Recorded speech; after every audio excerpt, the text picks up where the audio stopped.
안녕하세요. 정보통신 컨설턴트 정상민입니다.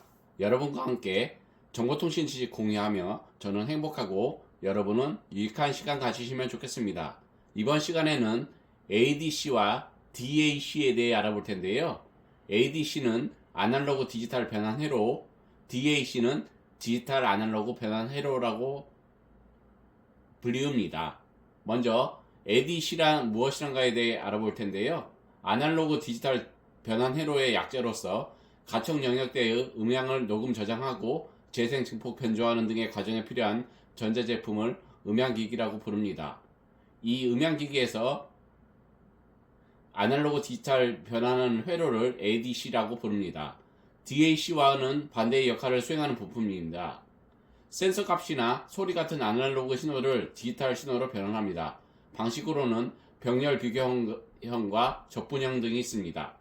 쉽게 말하자면 마이크에서 들은 소리나 카메라에서 찍은 빛을 디지털 데이터로 전환시키기 위한 부품을 칭합니다. 보통은 내장형이거나 외장형으로 많이 나오며 DAC 역할도 같이 수행하는 단일 콤보 칩셋도 많이 쓰이는 편입니다. 일반적으로 MCU 계통에서는 다수의 ADC를 내장하지만 32비트를 넘어서는 AP까지 가면 거의 탑재 안 하는 경우가 많습니다. 사실상 현대의 거의 대부분의 센서라고 부를 만한 물건에는 거의 다 달려있는 필수 요소 중 하나입니다. 기본적으로 외부 신호는 아날로그이고 ADC가 없으면 읽어낼 수가 없는 경우가 대다수이기 때문에 대부분의 기기에 널리 쓰이는 회로입니다.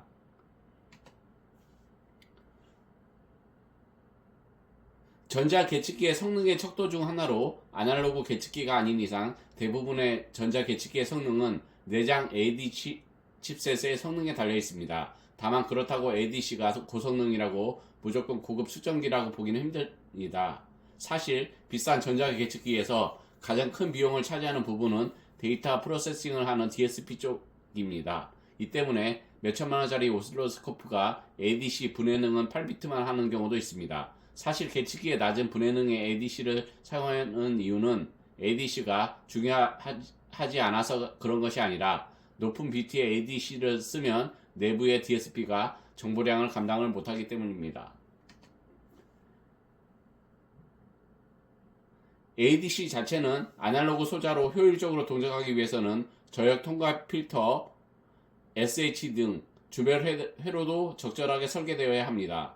특히 목적에 맞게 대역폭과 분해능의 목표치를 정하고 ADC 회로와 주변 회로를 선정해야 합니다. 패키징된 ADC IC를 쓰더라도 주변 회로 문제도 전문적인 회로 설계자를 쓰는 이유이기도 합니다. 2010년 이후에는 각종 SoC에 함께 설계되어 나오는 IC들도 많이 존재합니다. 이 경우 펌웨어에서 ADC 데이터를 바로 받아 레이서 설정만으로 쉽게 ADC 기능을 구현할 수 있습니다. 하지만 일반적으로 ADC와 MCU를 하나로 패키징하면서 반도체 면적, 발열, 소비 전력 등 문제로 고성능보다 저성능 혹은 중간 정도의 성능을 가진 것들로 구성됩니다. 그래서 고성능이 필요하다면 개별로 설계하는 편입니다. 이어서 아날로그 디지털 변환 회로의 종류에 대해 알아볼 텐데요. 먼저 플래시 ADC라는 회로가 있습니다. 양자와 기준점마다 비교기를 두고 샘플된 인풋에 대해 모든 비교기가 동시에 동작하는 방식의 ADC로서 속도가 매우 빠르다는 장점이 있지만 n비트 변화를 위해 2의 n승 -1개의 비교기가 필요하므로 고해상도에는 적합하지 않고 전력 소모가 심합니다. 보통 5비트 이하의 저해상도이면서 고속 동작을 요구하는 어플리케이션에 이용됩니다. 이어서 SAR ADC에 대해 설명하고 있는데요. 하나의 비교기와 캐피시터 DAC를 이용한 ADC로서 샘플된 인풋을 한 개의 비교기가 양자하고 그 값에 따라 캐피시터 DAC를 스위칭해서 양자와 기준점을 바꿉니다. 바뀐 기준점에 대해 비교기는 재기적으로 동작합니다. 따라서 기본적으로 n비트 변화를 위해 비교기가 n번 동작하는 방식입니다. 캐피시터 DAC를 스위칭하는 디지털 로직 속도의 변환 속도가 많은 영향을 받기 때문에 공정이 진화해 오면서 많은 수혜를 받은 구조입니다. 플래시보다는 이론적으로 느리지만 단 한 개의 비교기만을 이용하기 때문에 전력 소모가 매우 적고 고해상도로도 구현 가능합니다. 게다가 면적도 적고 비교기간의 미스매치를 보정해줄 필요도 없어 여러모로 장점이 많습니다. 어플리케이션에 맞게 속도와 해상도를 조절하기도 좋기 때문에 폭넓은 분야에 사용됩니다.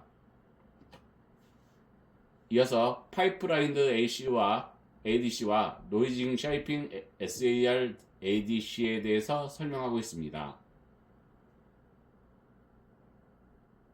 이 부분은 나무위키를 참조했습니다. 나무위키 관계자분들께 감사 인사드립니다.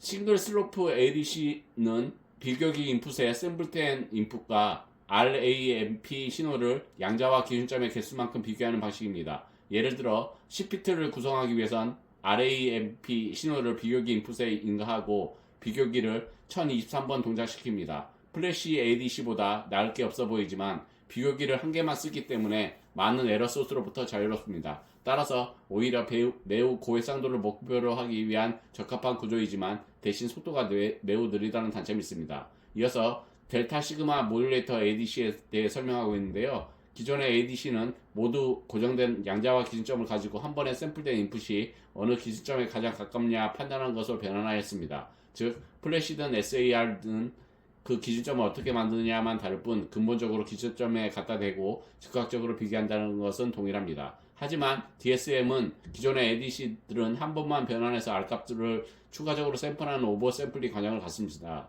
이는 샘플링 속도보다 인풋의 속도가 매우 느리다면 필터링을 통해 양자와 에러를 원래의 고정된 값보다 줄일 수 있기 때문입니다. 이어서 DAC에 대해 설명하고 있는데요. DAC는 디지털 아날로그 변환 회로가 되겠습니다.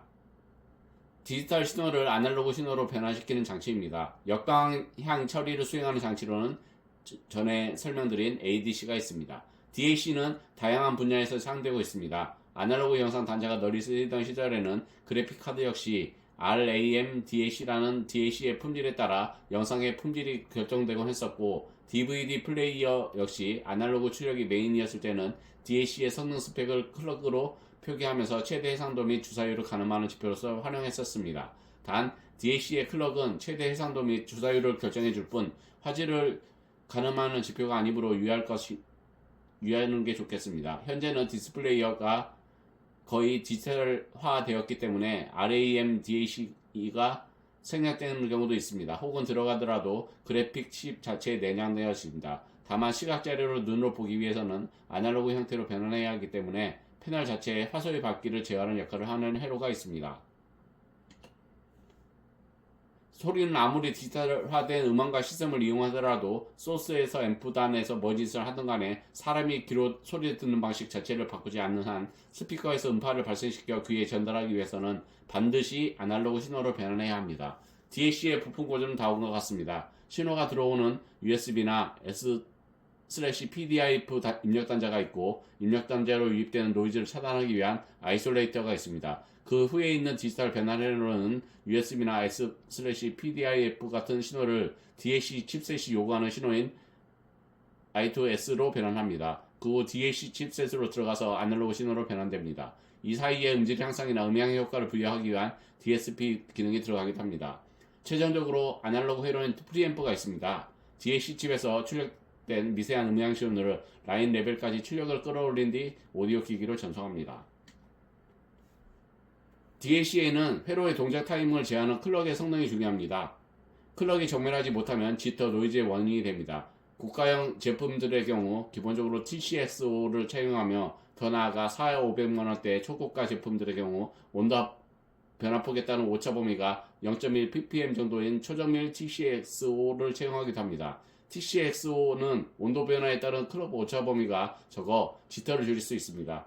DAC에 전원을 공급하는 부품으로는 파워 서플라이가 있습니다. DAC의 전원 장치로는 리니어 파워 서플라이가 이상적이나 발열과 크기 문제로 스위칭 주파수 방식의 파워 서플라이가 제공되는 것도 많습니다. 일부 스위칭 주파수 아답터의 경우 초고속으로 스위칭될 때 발생되는 노이즈가 DAC에 유입되어 음질에 영향을 주는 경우가 있습니다. 물론 오디오 쟁이들이 말하는 정정합 선형 주파수 전원 리플 노이즈 1mV 미만이 스위칭 주파수 전원 리플 노이즈 5에서 20mV보다 훨씬 유리하긴 하지만 가장 유리한 건 100% 올바른 파형을 보여주는 배터리 DAC 중 값입니다. 리플 노이즈 0.1mV 미만. 하지만 SMPS로도 한 자릿수 리플 노이즈를 내는 제품이 오디오용 말고 있기도 합니다. 일반적으로 고가 100만원대 거치형 DAC에 포함되는 SMPS 회로나 어댑터 리플 노이즈가 5에서 9mV인데 PC용 파워 서플라이가 이 정도면 상위 1% 이내에 충분히 들어갈 만한 수준의 리플 노이즈 값입니다. 보통 PC 파워는 고가형이 해도 12에서 15mV 수준의 리플 노이즈가 나옵니다. 특히나 로드율이 오르고 전압이 높아질수록 리플 노이즈 감지가 힘들어지는데 저 정도면 상당히 좋은 축에 속합니다. 이번 시간에는 ADC, 아날로그 디지털 변환 회로와 DAC, 디지털 아날로그 변환 회로에 대해 알아봤는데요. 여러분께 유익한 시간이 되었으면 좋겠습니다. 감사합니다. 추운 날씨에 감기 조심하시고요. 고맙습니다.